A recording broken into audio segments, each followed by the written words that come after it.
Hello, and welcome to On Leading with Greatness. I'm Jim Salvucci. This week's installment, Why the Great Don't Matter as Much as You Think. If you want to go fast, go alone, but if you want to go far, go together. African proverb.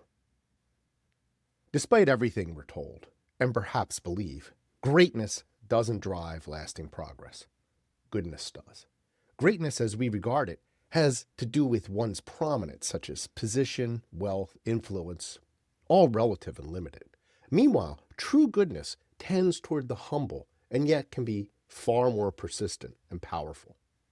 You've perhaps noticed this theme undergirding my writing, that truly great leaders don't simply aim for greatness, they aim for goodness, which in turn promotes the achievement of great leadership. I address this principle directly in my essay, Good Can Be Greater Than Great, which I based on my eulogy for my father and later adapted for the introduction to my book, Greater Than Great. The distinction is simple, and I'll use my father as an example again. A blue-collar worker, he never achieved or even aspired to what we regard as greatness. No statues honoring him or edifices named for him. But through his commitment to his values, he served as a leader who helped others and fought bullies almost on impulse. The greatness of who he truly was stemmed from his goodness, not from some title or accolade. As a union leader, he built a team of other good people to work toward the common good. In contrast, those we hail as great often do big things, good and bad, due to the advantages of their wealth, prominence, and power. A determined billionaire can shape the direction of the world one way or another, setting a course never to be reversed. A self-regarding influencer might inspire others to mass imitation, altering their sense of individuality and self. A dominant political force can twist our very perceptions, convincing people of the unimaginable and directing them to do the unconscionable. As Voltaire wrote, certainly anyone who has the power to make you believe absurdities has the power to make you commit injustices. We increasingly see this truth enacted every day. Undoubtedly, the weight of greatness contorts everything, for better or ill. According to Einsteinian relativity, gravitational fields form when objects alter the curvature of space-time. You've seen this depicted as a flat plane warped by a sphere, like a bowling ball plopped on a mattress. The larger the bowling ball's mass, the more pronounced the warpage of the mattress. The larger a planet's mass, the greater the distortion of space-time. It's much the same with our conventional view of greatness. The more wealth, power, and influence an individual has, the more warped our reality becomes by their presence. But how does this concept apply to people?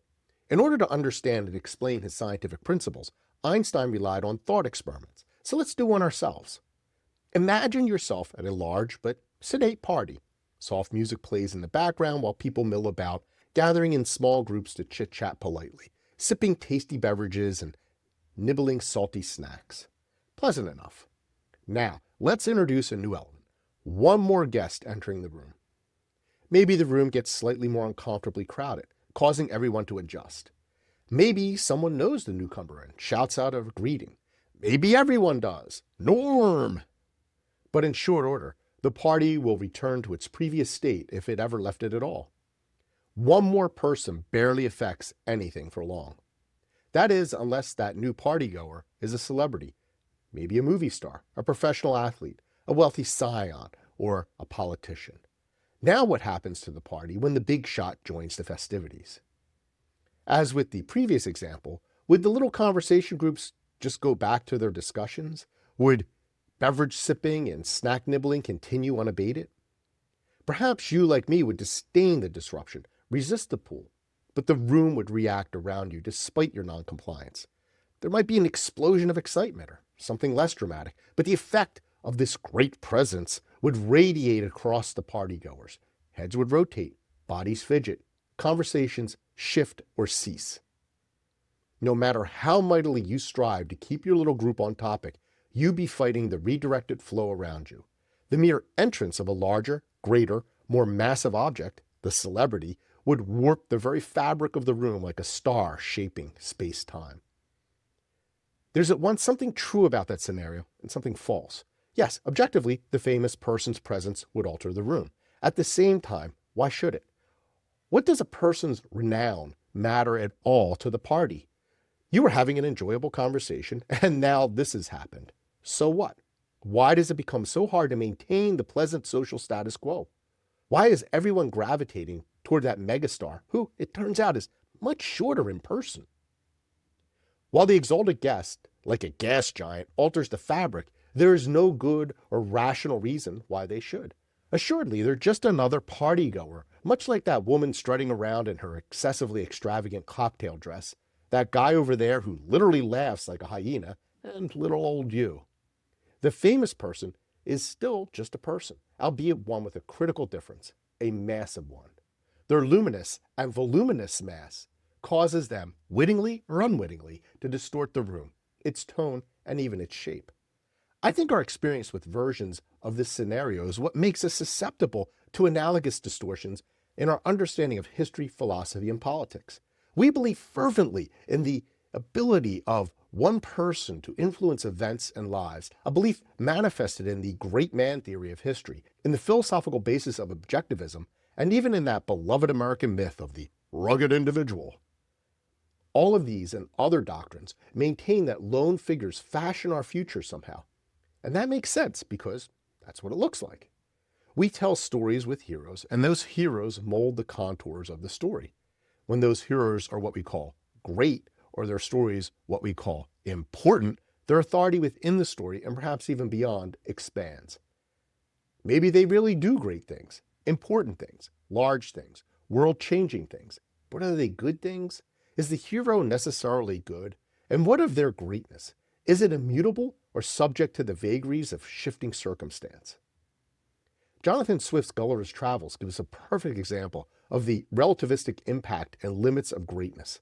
In his first voyage, Gulliver lands in Lilliput, where the inhabitants are 6 inches tall, and he a seeming giant, literally a massive force.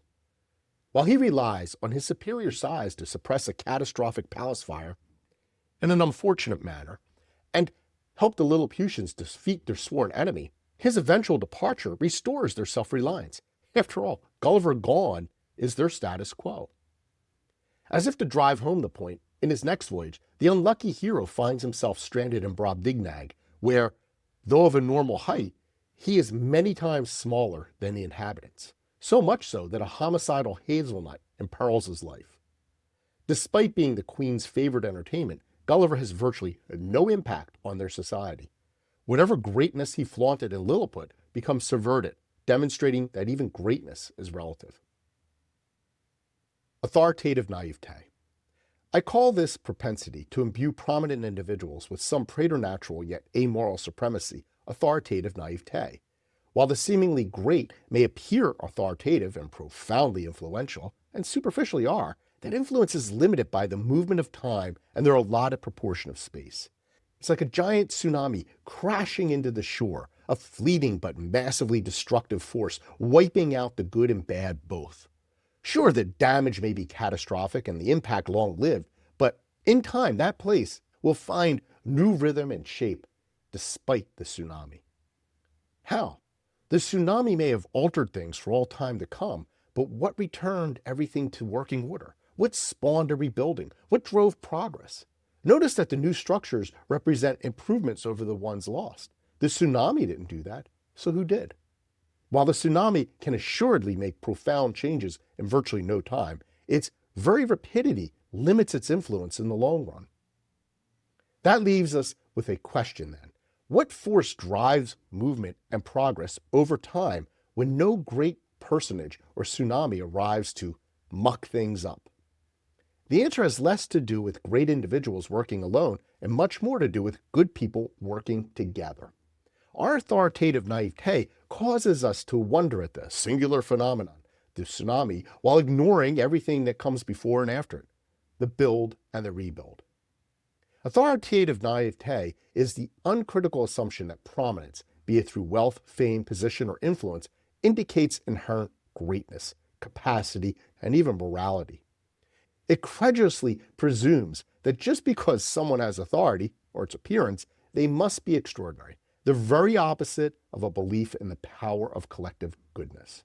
I maintain instead that most true greatness in this world stems from the actions of good individuals working together over time.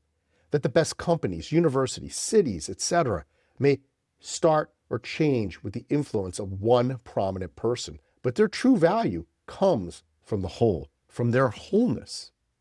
I'm not making some cliched "it takes a village" pitch here, even though it does take a village. This plea is for basic logic. The proverb at the start of my essay capsulizes the wisdom perfectly. If you want to go fast, go alone. If you want to go far, go together. The individual can move quickly, but the collective sustains itself to go the distance. And that's what I'm trying to get at here. That those we laud as great may move fast and make a big splash, but it's everyday goodness executed by everyday people acting together that actually builds lasting progress. True leaders recognize that truth. Think of that the next time you feel frustration or despair in the face of an overwhelming power or an overpowering realm. Like everything, it's temporary, fleeting even. Less fleeting is the slow and steady impact of those who do from day to day, unknown, unacknowledged, maybe even denigrated. Without their ongoing effort, nothing will get done. And if that be so, then we'll all be undone. What does greatness mean to you? How well does your leadership reflect inherent goodness? Leaders must learn to aspire to true goodness, not greatness, and I can help. Unlock the great leader within. Download my free resource, the Transform to Greatness Toolkit, now at thegreatleadershiptoolkit.com. I look forward to hearing from you.